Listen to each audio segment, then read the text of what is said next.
Antes da gente entrar no sexo dos camarões, eu queria saber de vocês quem são os camarões. Eu falo em camarão, vocês pensam no quê?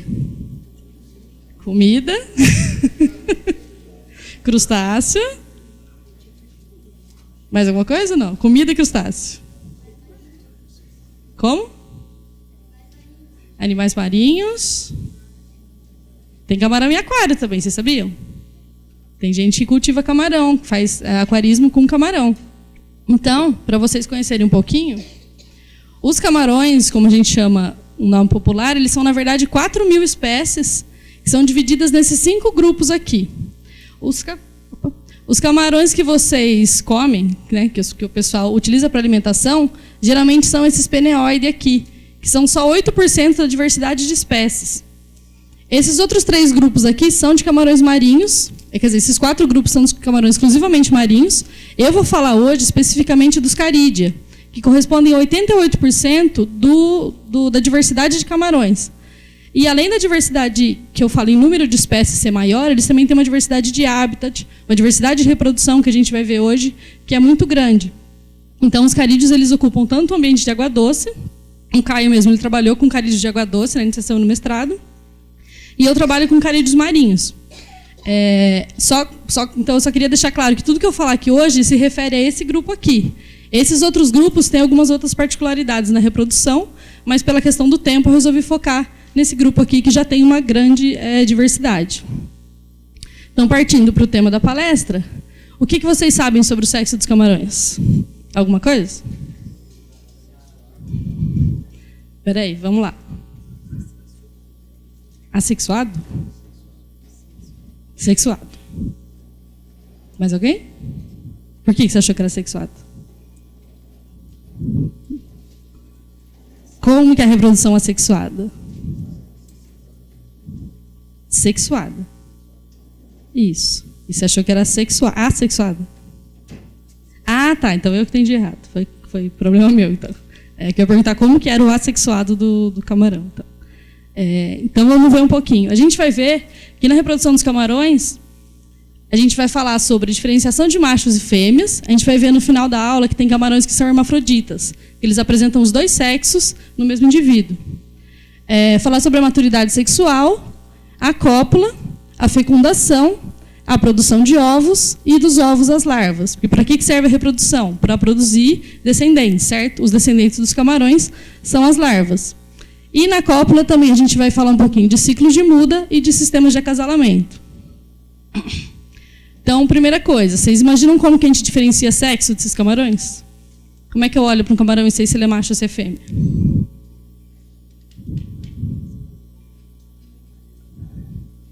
Na genitália. Mais alguma coisa?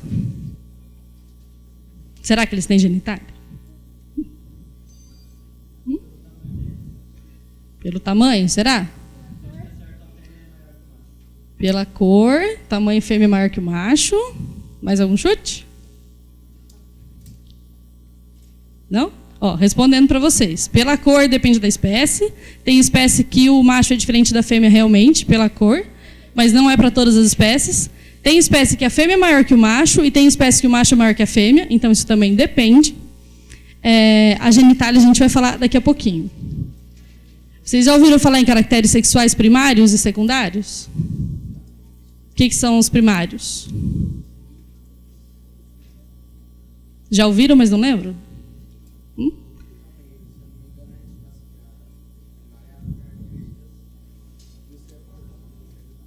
Sim. Não, vale para todos.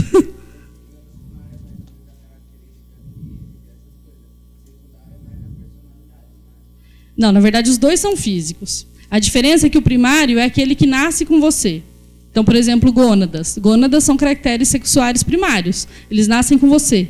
Os secundários eles vão surgir a partir do momento que você se torna maduro sexualmente. Então, no caso dos humanos, são os caracteres que vão surgir na adolescência. E no caso dos camarões, depois da maturidade sexual. Certo? Então, caracteres sexuais primários são as gônadas. As fêmeas têm um par de ovários e os machos têm um par de testículos. Esse par de ovários da fêmea ele tem um oviduto que vai se abrir aqui no sexto segmento torácico, aqui esse daqui é o tórax do camarão, ele vai se abrir sempre no sexto segmento torácico. Aqui, ó. Essa daqui é uma fêmea. E no macho, a gente tem o testículo, o vaso deferente, e vai se abrir um gonóporo aqui no oitavo segmento torácico. Então, esses são caracteres sexuais primários, porque eles nascem junto com o camarão. Eles vão se tornar mais desenvolvidos depois da maturidade, mas eles já nascem com eles. Aqui são os gonóporos. Então, na verdade, eles não têm o que a gente chama de genitálias, como nos humanos. Eles têm gonóporos, que são essas aberturas, aqui em maior detalhe, que é por onde saem os gametas. Gonóporos. Gonóporos. Porque a fecundação neles, como a gente vai ver, ela é externa. Então, o macho coloca os espermatozoides para fora, a fêmea coloca os óvulos para fora, e a fecundação ocorre no externo do corpo. E não é uma fecundação interna, como ocorre nos mamíferos, por exemplo. Os machos produzem espermatozoides. E se eu falo em espermatozoides, que imagem que vem na cabeça de vocês? Assim, essa imagem vem na cabeça, né? Só que dos crustáceos é um pouquinho diferente. A gente tem toda essa variedade aqui de morfologia de espermatozoide em crustáceos. Então, ele pode parecer uma bolinha aqui cheio de espinhos, ele pode parecer aqui um parafuso, ele pode ter esse formato aqui cheio de outros espinhos, e esse daqui é a diversidade que a gente tem em camarões. Então, vocês podem perceber que eles são aflagelados. Apesar disso daqui parecer um flagelo, na verdade, ele é um espinho. Então, ele pode ter essa forma aqui de uma bala, né, uma bala de revólver, um formato de guarda-chuva. A gente chama esse daqui de um formato de taxinha. Então, é uma grande variedade de formatos. Mas todos são imóveis. Então, eles não têm flagelo. E o espermatozoide não tem aquela capacidade de nadar como o espermatozoide que vocês conhecem dos humanos. E como, então, que esse espermatozoide é entregue para a fêmea? Ele é entregue em pacotinhos que a gente chama de espermatóforos. Então, isso daqui, na verdade, é uma massa de espermatozoides. Aqui tem um líquido seminal, e cada pontinho desse, vocês podem imaginar que é um espermatozoide. Então, no momento da cópula, o macho vai entregar para a fêmea esse pacotinho de espermatozoide. E esse pacotinho vai ficar colado no ventre da fêmea, para ocorrer fecundação. Os caracteres sexuais secundários, então, que são aqueles que vão aparecer quando eles atingem a maturidade sexual, como se fosse a adolescência dos camarões. Pode falar. Sim.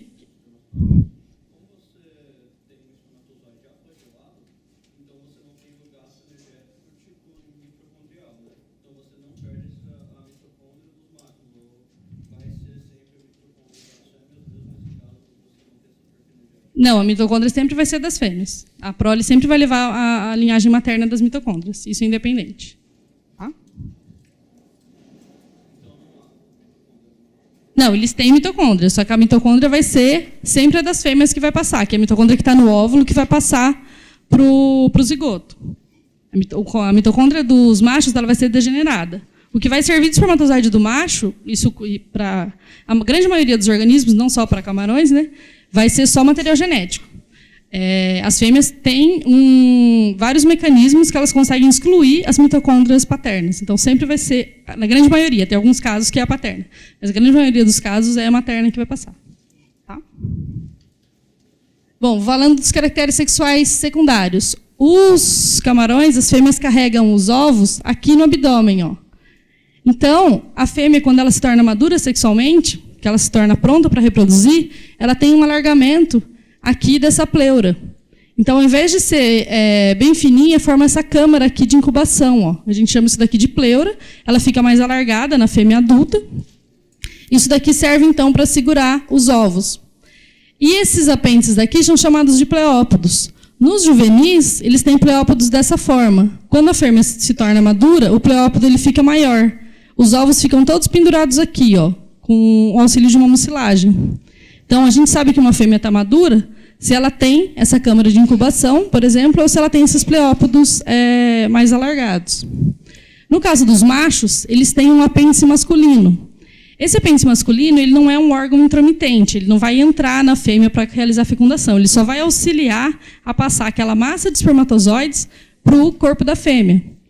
Então, esse daqui é um tipo de apêndice masculino, esse daqui é um outro tipo, tem diversos tipos, né? Ele fica também no pleópodo, aqui no abdômen. Então, é esse pedacinho aqui.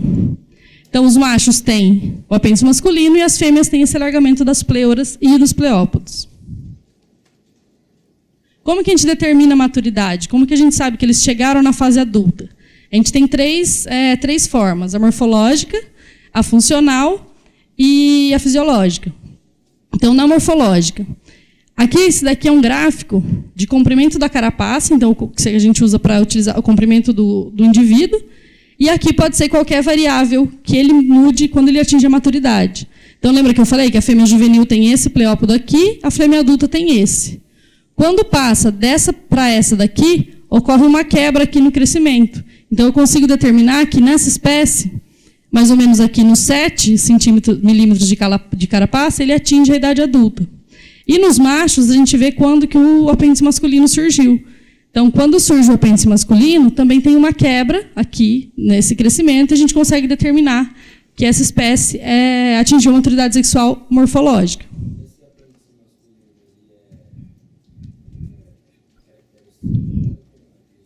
Não, ele é secundário. Ele vai surgir só na adolescência do camarão. Tá? Só quando ele atinge a maturidade sexual. Uma outra é a fisiológica. Então, a gente sabe que eles estão maduros para se reproduzir quando o ovário está produzindo óvulos, no caso da fêmea, e o testículo está produzindo espermatozoides. E a terceira é a funcional, que a gente vê na natureza que eles estão se reproduzindo. Como? Quando a gente pega fêmeas, que a gente chama de fêmeas ovígeras, que têm esses ovos aqui no abdômen, ó. Eles podem ter diversas cores. Aqui é uma outra fêmea com ovos. Ou a gente encontra a fêmea com essa massa de esperma aqui no externo. Então, quando ocorre a cópula, ela fica com essa massa de esperma aqui. Os óvulos vão sair aqui pelo sexto segmento, né? Desculpa. Vão passar por aqui, ser fecundados e vão ser alojados aqui no abdômen. Então, a fecundação sempre vai ser externa nesse grupo. No caso dos machos, a gente sabe que eles estão se reproduzindo porque tem espermatozoides no vaso deferente logo próximo da saída do gonóporo. Quer dizer que ele está pronto já para se reproduzir. Então, a gente não consegue falar assim, essa espécie começa a se reproduzir com 8 milímetros. Não, a gente usa essas 3 variáveis e pega um intervalo. De 7 a 9, ela consegue começar a se reproduzir, que seria esse período de maturidade sexual dela. Alguém falou lá no começo que camarões são crustáceos, certo? Crustáceos são artrópodes. Vocês lembram como que é o crescimento dos artrópodes?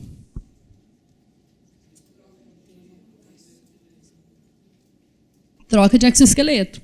Então, eles têm um exoesqueleto rígido, eles não conseguem crescer se eles não tirarem essa casca, essa armadura, né, que é rígida, e produzir uma nova. Então, como que funciona? Quando ele vai crescer, ele começa a produzir uma casca nova, né, um exoesqueleto novo, e aí ele se liberta do antigo, ele fica por um período do tempo mole, então fica um indivíduo mais sensível. Nesse período que ele está mole, ele consegue crescer, então expande. Depois endurece de novo essa camada. E assim ele vai crescendo. Sim, é a mesma coisa. Todos os artrópodes têm o mesmo sistema. Das cigarras, que vocês veem aí, às vezes, pelo campus, a casquinha dela, né, vazia. Então, esse ciclo aqui, na verdade, ele não serve só para camarões, ele serve para qualquer artrópode. Eles têm esse período aqui de intermuda, que eles não crescem, eles estão com o corpo rígido, e tem esse período aqui de muda, que ocorre esse crescimento. Então, se libertou do exoesqueleto antigo, ele consegue crescer, e depois ele fica rígido de novo, passa por um período intermuda. Mas por que eu estou falando isso? Porque está totalmente ligado com a reprodução deles. Os machos, eles sempre se reproduzem nesse período intermuda. Então, eles estão sempre com o exoesqueleto rígido. Vocês vão ver que também sempre os machos que vão em busca das fêmeas. Os machos que vão proteger as fêmeas, que vão segurar as fêmeas. A gente não tem relato de fêmea que vai atrás de macho no mundo dos camarões. Então, o macho ele sempre é o protetor. Muitas vezes ele é até o indivíduo maior. No caso das fêmeas, lembra que eu falei que elas têm um gonóporo? Esse gonóporo ele é fechado por um opérculo, por uma tampinha.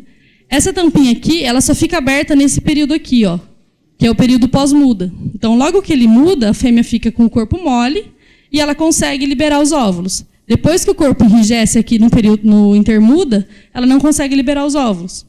Então, o macho sempre vai copular no período intermuda, que ele está rígido, e a fêmea sempre vai copular nesse período aqui pós-muda, que ela está com o corpo mais flexível. Sim?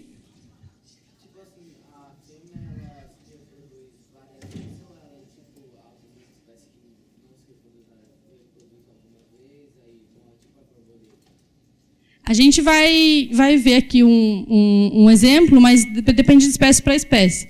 Tem espécie que reproduz uma vez no ano só, e tem espécie que toda semana ela tá produzindo ovos novos. Libera os óvulos, as larvas, né? Ela já consegue copular de novo. Geralmente, espécies tropicais são as que se reproduzem o ano inteiro, continuamente. E as espécies de ambientes mais frios, elas se reproduzem uma vez no ano, às vezes 2 vezes no ano só, nos períodos que nesses locais estão mais quentes. Tá? Então, a gente falou dos caracteres sexuais primários e secundários, que eles têm que estar em muda, mas eles têm que se reconhecer também, né? O macho ele tem que encontrar a fêmea.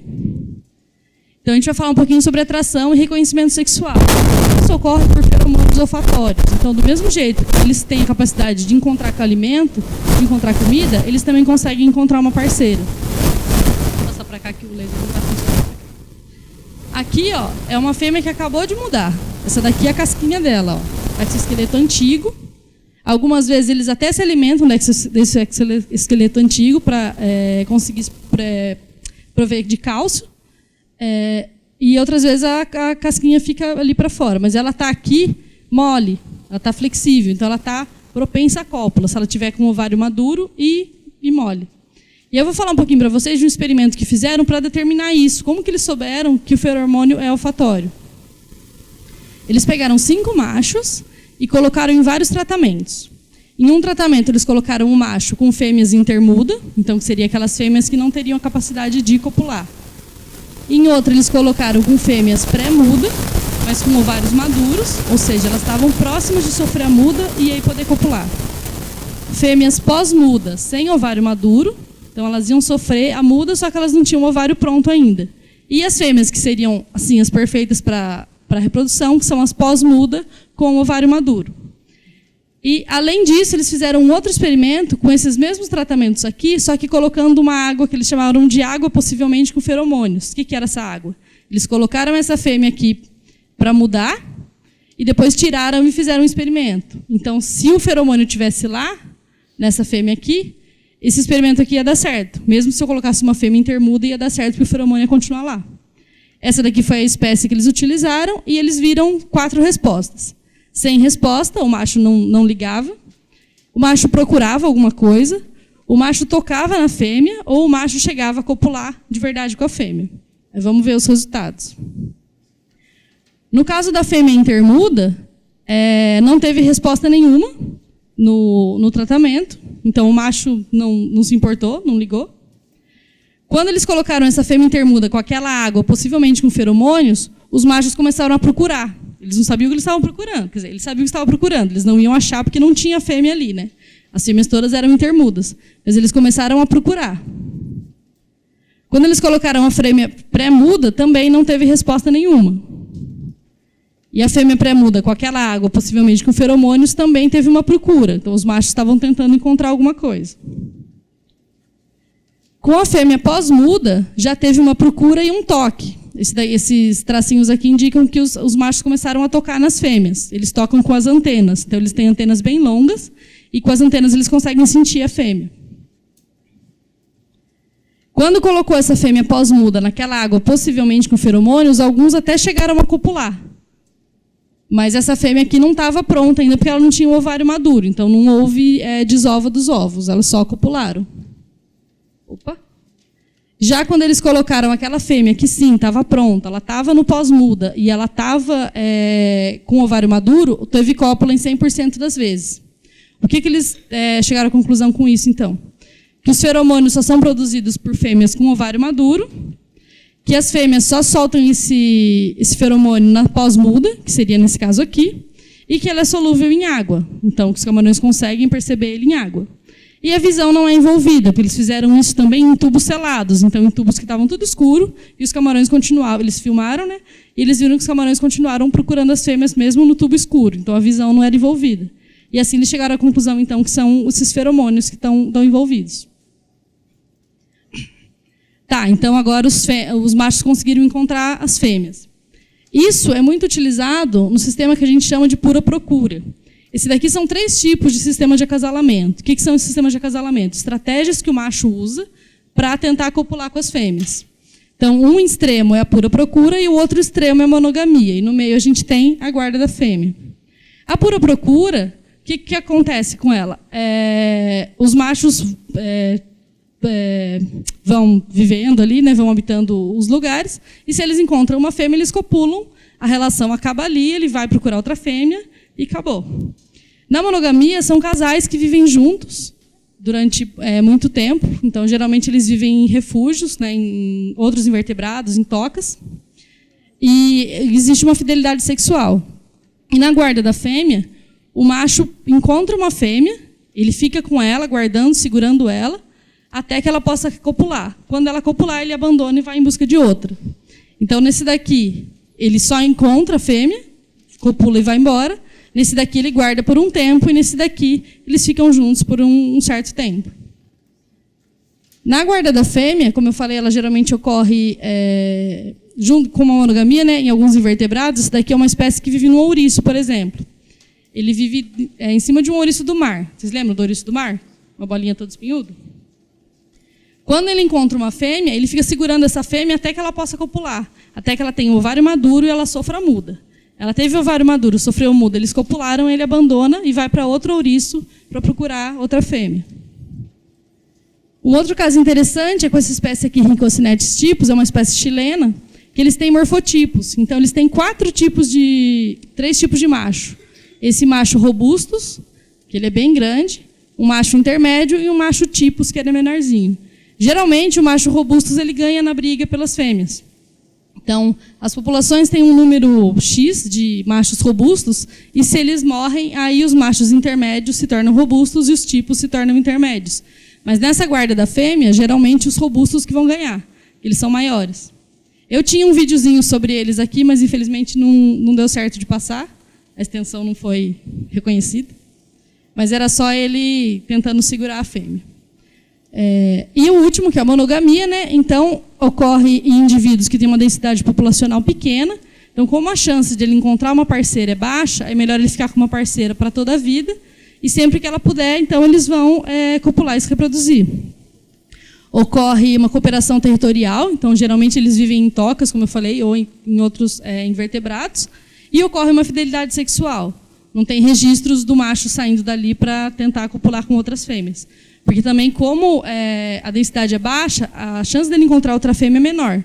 Então, ele não vai se expor tentando sair, pode ser predado por um predador.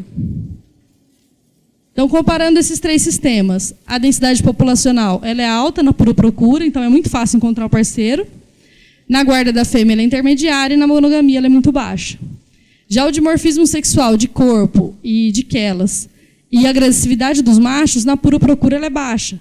Então, naquelas espécies que a fêmea é maior do que o macho, geralmente é pura procura. O macho não precisa ser grande, ele não precisa ficar lutando contra o macho, ele não precisa impressionar a fêmea, porque tem muita fêmea disponível. No caso da guarda da fêmea e da monogamia, eles têm um dimorfismo muito alto. Então, o macho é muito maior que a fêmea, ele tem quelas maiores. Aqui, ó, essa daqui é aquela de um macho, essa daqui é aquela de uma fêmea. Então, ele consegue lutar com outros machos. E a agressividade dos machos também é muito alta aqui. Aqui ela é baixa, porque ele não precisa brigar contra o macho, como eu falei, porque ele tem parceiras disponíveis.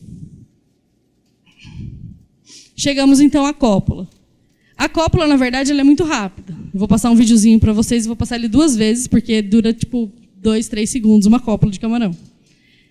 Então, como que acontece? O macho, ele vai se encontrar aqui com a fêmea pelo ventre, né? Ele vai transferir aquela massa de espermatóforos, então ele produz a massa de espermatóforos, sai aqui pelo gonóporo dele, ó, que está saindo. Quando está pronto, ele transfere para a fêmea, com a ajuda daquele apêndice masculino. No corpo da fêmea, então vai ficar alojado aqui, ó, no tórax, né? O O corpo da fêmea vai liberar os óvulos, vai ocorrer fecundação externa aqui, e os ovos vão ficar alojados aqui, até a gente ter as larvas, que a gente vai falar delas daqui a pouquinho.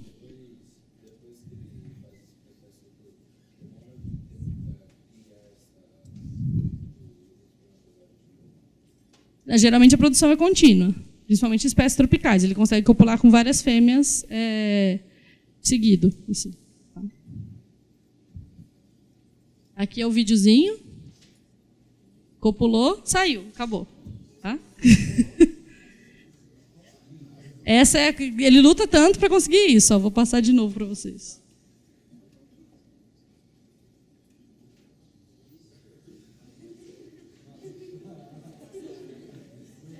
A espécie que eu estudei, depois da cópula, 10 minutos depois, os ovos já estavam no abdômen. Então, foi bem rápido. A espécie que eu estudei, eu não passei o vídeo para vocês, porque o vídeo ficou muito ruim. Esse daqui é um vídeo que eu peguei de um professor. Mas é uma espécie menorzinha, e 10 minutos depois ela já estava com os ovos prontos ali. Que é uma espécie tropical, então eles reproduzem muito rápido. Ok, então ocorreu a fecundação. A gente vai falar um pouco dos ovos agora. A gente tem essa medida aqui na biologia que é chamada de fecundidade. Fecundidade é o número da prole, é o número de ovos que vai nascer. A gente tem a fecundidade potencial, que seria contar os óvulos da fêmea. Qual o potencial dela para se reproduzir? A fecundidade realizada, que são os ovos que realmente foram fertilizados, ó, essa massa aqui. Esse daqui são os óvulos. E a fecundidade verdadeira, que também é chamada de fertilidade. Porque a verdadeira, na verdade, você conta quantas larvas que nasceram.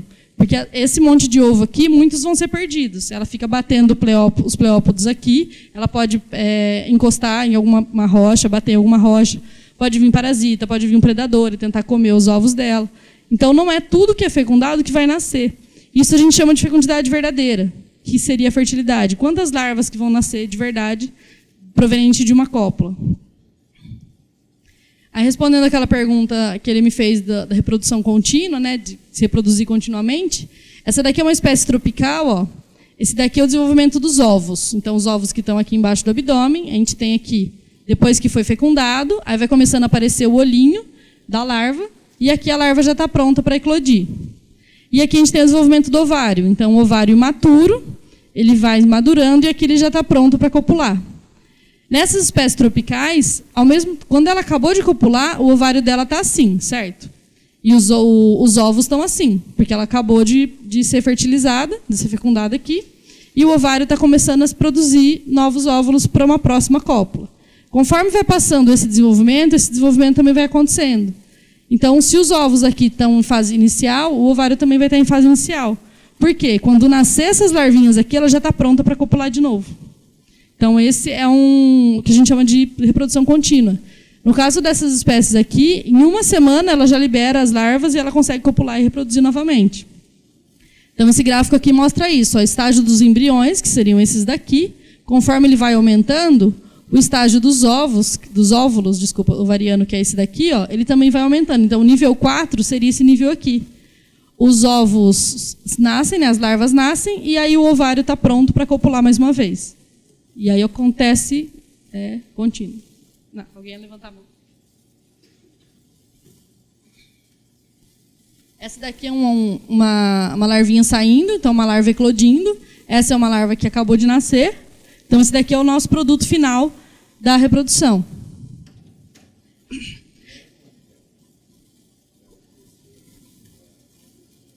A gente vai chegar aqui, ó, desenvolvimento larval. Vai ter variação também. A gente tem 3 tipos de desenvolvimento larval: o longo, o abreviado e o direto. Esse daqui é um desenvolvimento larval longo, que ele pode ter de 6 a 10 estágios. Então, ela nasce assim, com poucos apêndices, mais diferente do adulto, e conforme ela vai sofrendo mudas, ela vai crescendo e adquirindo novos apêndices. Um desenvolvimento larval longo ele pode chegar a uns 60, 70 dias.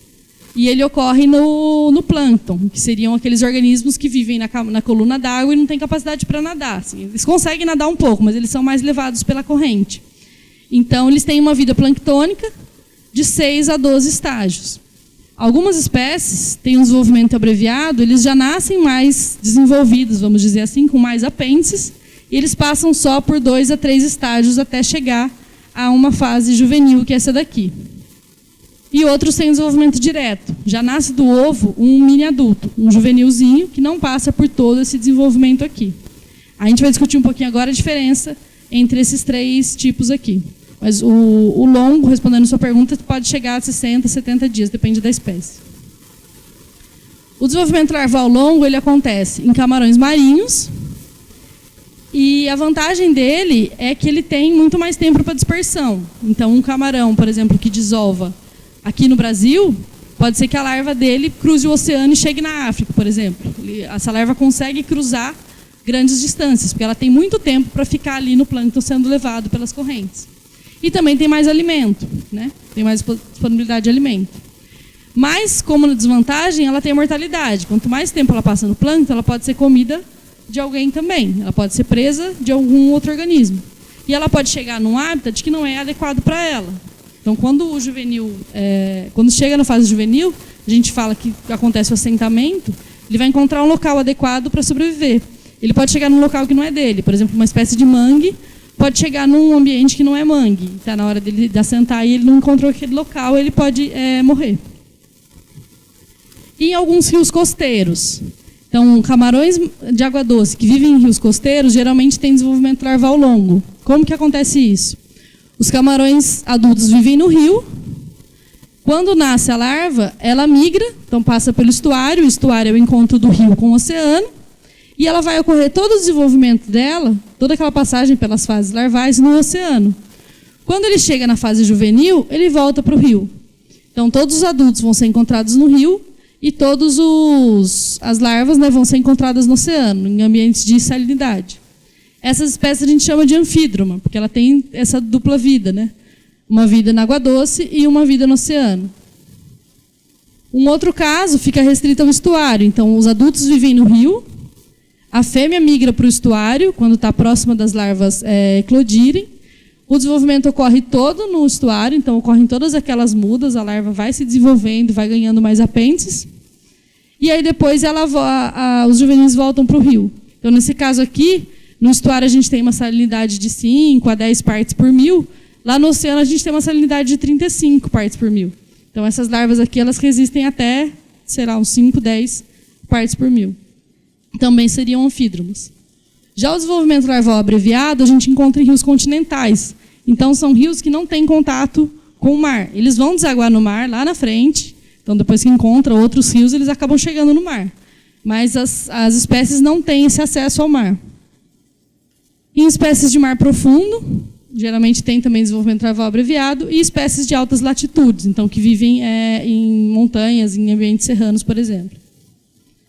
E o comum caso mais extremo, né, ao contrário do desenvolvimento larval longo, seria o desenvolvimento direto, em que os juvenis já nascem, saem do ovo como juvenis, né, não tem aquela fase larval, que são encontrados nos camarões eusociais. Vocês sabiam que tem socialidade em camarão também? Fala socialidade de animais, vocês pensam no quê?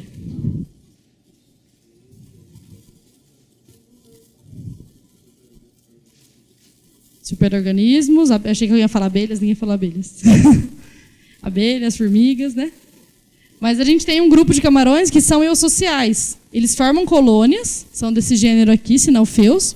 Essa daqui é a rainha, ó, ela tem ovos. Vocês percebem que esses ovos são bem grandes. E dos ovos já nascem aqui juvenis. Então não existe uma fase larval. Eles vivem todos numa colônia de poríferos, então de esponjas do mar. E não existe sair da colônia. Porque se você eclode uma larva, se a larva eclode, desculpa, ela vai para o plâncton, ela pode ir para outros lugares. Ali não, eles ficam concentrados todos numa colônia. Sim?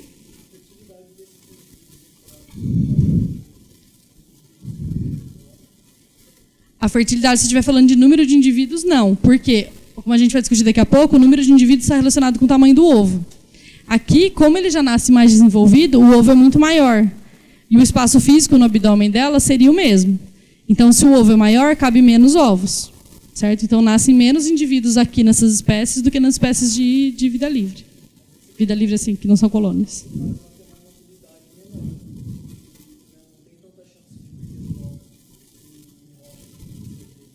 Ah, não, sim, ela pode perder menos ovos, mas se você comparar 1000 ovos de uma outra fêmea com 300 ovos dessa, por exemplo, é menor.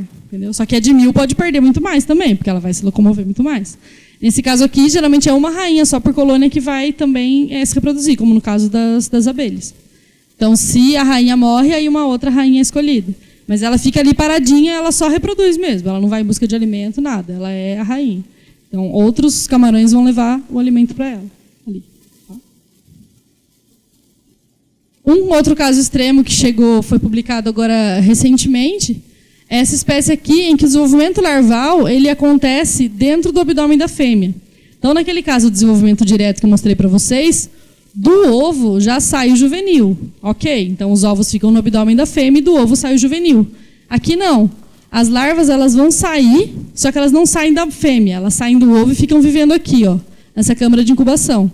E aí, quando mudam para juvenil, que elas vão sair. Então, é um caso extremo de cuidado parental que a gente tem reportado recentemente para camarão. Os juvenis ficam aqui. Podem ver que elas têm pleóporos até bem maiores do que as outras que eu mostrei para vocês. E fecham essa câmara aqui. As larvas ficam ali dentro, mudando. Também são espécies de rios. Então, elas ficam concentradas naquele rio que elas vivem ali. Não tem uma grande dispersão. Agora, chegando na sua pergunta lá da fecundidade, a gente tem uma relação de tamanho de ovos com número de ovos. Por exemplo, espécies dos trópicos, elas têm ovos pequenos, só que em grande quantidade. E espécies dos polos têm ovos grandes em menor quantidade. Porque, como eu falei, se a gente pegar um camarão do mesmo tamanho, se o ovo dela for grande, vai caber menos ovos do que se o ovo dela for pequenininho. Certo? Então, tem uma grande influência da latitude. Quanto maior a latitude, vai ser menor a temperatura, né? Então, a temperatura aqui nos polos é menor. O tamanho do ovo é maior. Elas têm muito mais vitelo. Sim? Sim.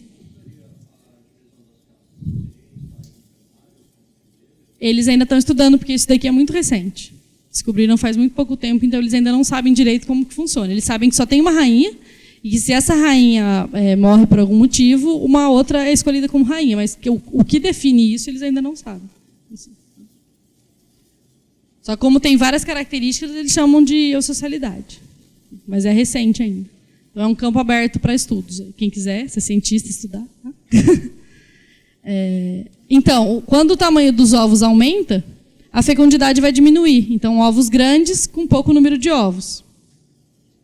Aqui a gente tem um gráfico que mostra isso. Aqui uma fêmea com muitos ovos pequenininhos e uma fêmea com poucos ovos grandes. Então, aqui a gente tem essas bolinhas pretas, aqui são ovos pequenos. Esses daqui, esses losangos, são ovos grandes e os quadradinhos são ovos muito grandes. Então, conforme aqui seria o tamanho o número de ovos, né? Então, se tem ovos muito grandes, eles são poucos. Se tem ovos muito pequenos, eles são muitos. Isso também está relacionado ao desenvolvimento embrionário. Então, se a gente tem ovos grandes, a gente vai ter muito mais vitelo nesses ovos. E o desenvolvimento embrionário vai ser muito mais demorado. Então, a larva vai se desenvolver muito mais dentro do ovo do que fora dele. E aí o desenvolvimento larval, então, vai ser reduzido. Então, se ela tem um ovo grande, essa larva vai nascer num estágio mais avançado, vai nascer com muito mais apêndices, mas ela tem um desenvolvimento larval menor. Por causa disso, porque ela já nasceu num estágio muito mais avançado. E, para finalizar, eu queria falar um pouquinho para vocês sobre o sistema sexual, que eu falei lá no começo que tem espécies que são hermafroditas, né? Nesse grupo de carídeos. A gente tem, então, as espécies gonocóricas, em que o juvenil se torna um macho e o juvenil se torna uma fêmea, que é o mais comum. Então, a gente tem aqui, essa daqui é a espécie que eu estudei no mestrado. Esse daqui é um gráfico de tamanho. Então, aqui está o tamanho da carapaça. A carapaça é essa parte aqui do tórax, ó. A gente tem fêmeas de tamanho aqui, desde pequenininha até grandes, e tem machos aqui de tamanho mediano. Então, nesse caso aqui, as fêmeas atingem maior tamanho que os machos. Só que elas também têm algumas fêmeas que são pequenas. Aí eu estou mostrando esse gráfico para vocês compararem com o próximo que eu vou mostrar para vocês. A gente tem o que é chamado de protandria simples. O que é a protandria simples? O indivíduo nasce, se torna um juvenil, e aí ele se diferencia em macho. Quando chega um certo tamanho dele, ele se diferencia em fêmea. Então, todos os indivíduos pequenos da população são machos, e depois de uma certa idade, todos eles vão ser fêmeas. Existe uma reversão sexual. que é esse gráfico aqui, ó, essa espécie aqui, por exemplo. Todos os indivíduos aqui de 6,5 até 9,5 são machos. Aqui está a fase masculina. Eles passam por uma transição e todos os indivíduos grandes estão na fase feminina. Então, tudo que é pequenininho na população é macho e tudo que é grande vai ser fêmea. Nessa transição, lembra que eu falei do apêndice masculino? O macho tem o apêndice masculino e conforme ele vai crescendo, ele vai perdendo esse apêndice. Aqui são indivíduos em transição. Quando ele se torna fêmea, ele já fica sem esse apêndice masculino. Certo?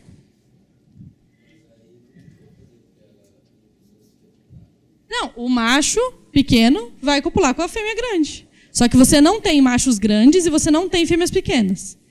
Nesse caso aqui da protandria simples, certo? Mas a cópula vai ocorrer do mesmo jeito.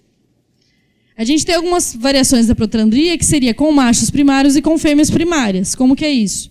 Metade da população passa por essa fase masculina e depois feminina, e outras nascem como macho e ficam macho o resto da vida. E no outro grupo, alguns nascem como fêmea e ficam fêmea pelo resto da vida. Então, aqui é um caso de protandria com machos primários.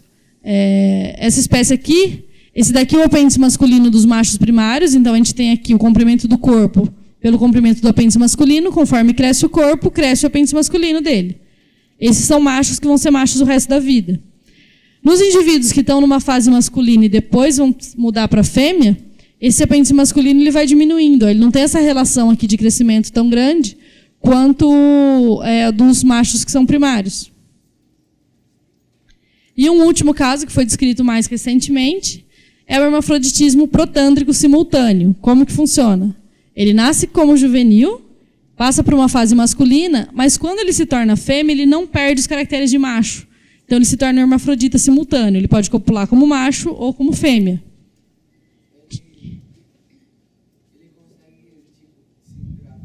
Se autofecundar? Não. Não foi comprovado até agora. Por quê? Lembra que eu falei do período intermuda? Então, quando ele, nesse caso do hermafrodita simultâneo, quando ele está em intermuda, ele copula como macho.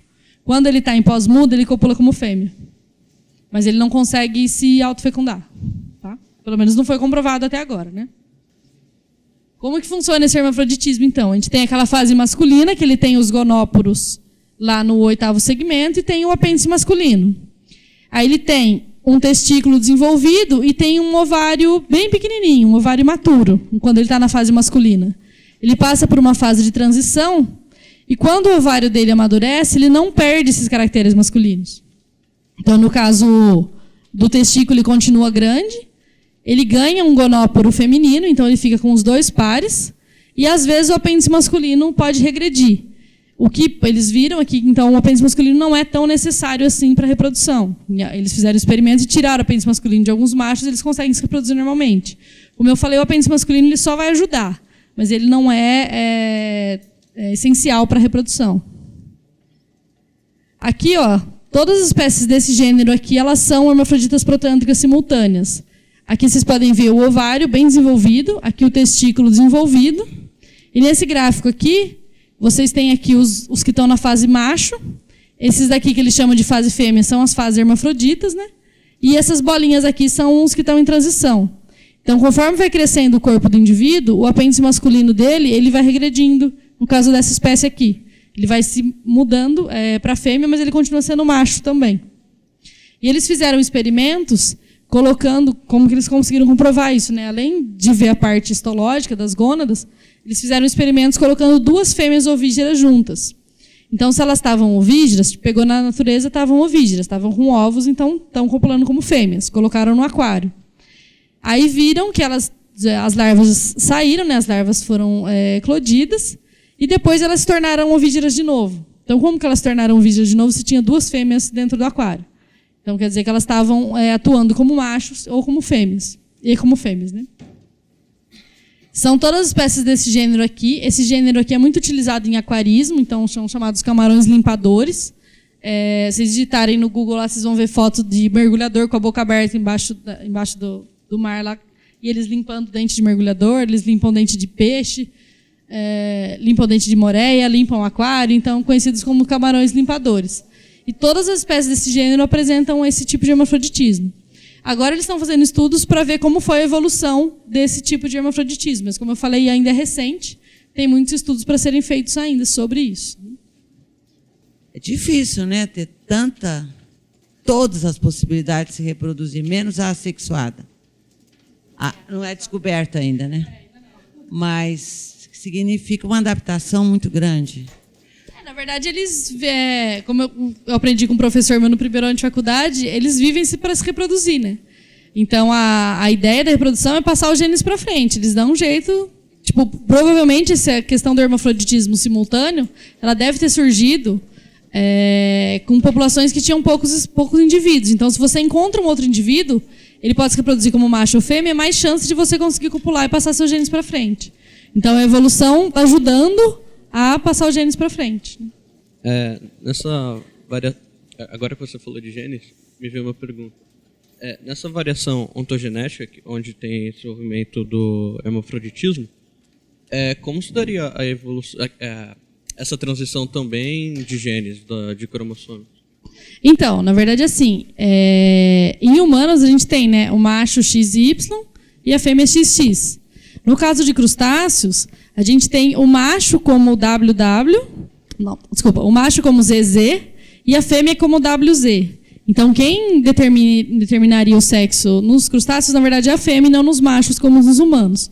Mas não tem estudo sobre cromossomos ainda nessas espécies. Como eu falei, é tudo recente. Então, ninguém sabe se geneticamente eles são machos ou eles são fêmeas. Como que seria esses cromossomos, né? Porque no caso da protandria, todos nascem como machos. Todos se desenvolvem primeiro como machos. Então, eles não sabem qual que é a influência dos cromossomos nisso. O que eles sabem? Que existe uma glândula, chamada de glândula androgênica, que é a que produz os caracteres de macho. Então, eles viram que nessa fase, nesses animais protândricos, né, quando eles estão nessa fase masculina, eles têm o desenvolvimento dessa glândula androgênica. E aí, naquela fase de transição, essa glândula vai regredindo. Conforme a glândula regride, eles perdem os caracteres de macho e se transformam em fêmeas. E nesse caso, que depois de macho eles se tornam simultâneos, a glândula ainda é mantida. Então, eles conseguem atuar como fêmeas, mas ainda tem a glândula androgênica. Mas estudos genéticos ainda não tem nada sobre esse grupo, assim. É uma dúvida que eu tenho, sempre surge essa dúvida quando eu falo disso, mas a gente não tem resposta para ela ainda. Aquele camarão que faz o desenvolvimento da larva longo, ele é 60 dias de vida dele ou até ele ficar adulto? Do momento que sai a larva do ovo até ele virar juvenil. Porque quando ele está em larva, ele está vivendo na camada de água, então ele é levado pelas correntes. Quando ele se torna juvenil, aí geralmente ele vai assentar, ele vai viver embaixo de uma rocha, vai viver escondido numa esponja, num ouriço, em algum local. Então, esses 60 dias que eu falei é dele sair do ovo até virar juvenil. Juvenil seria a criança, né? Aí depois ele vai ter mais um tempo para virar adolescente, que seria a maturidade sexual. Mas a idade deles, se essa é a sua pergunta, geralmente chega a 1 ano, 2 anos, assim, dos estudos que tem feitos. E ele tem mais ou menos quantas mudas até ele... Aí eu já não sei te responder. Não sei se alguém estudou, contou quantas mudas. Porque, como eu falei, você viu que a fêmea ela precisa mudar para se reproduzir. Não necessariamente toda vez que ela mudar para se reproduzir, ela vai crescer. Porque lembra que eu falei que tem algumas espécies que elas reproduzem toda semana. Então, saiu as larvas, ela já vai conseguir reproduzir de novo. Ela sofreu outra muda. Se você pensar que ela sofre uma muda por semana, se ela estivesse crescendo tudo isso, ela seria um camarão gigante. E tem uns que são assim. Então, essas mudas para reprodução, nem todas eles utilizam para o crescimento também.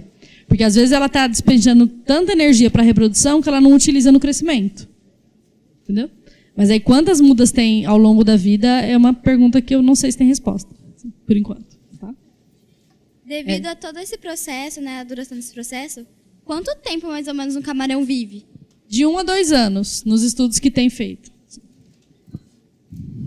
Se ele não for comido por alguém antes. Morte natural seria 1 a 2 anos. Galera, então eu queria agradecer a professora Mariana pela palestra que ela deu pra gente. Muito obrigado. Se vocês quiserem saber mais, ó.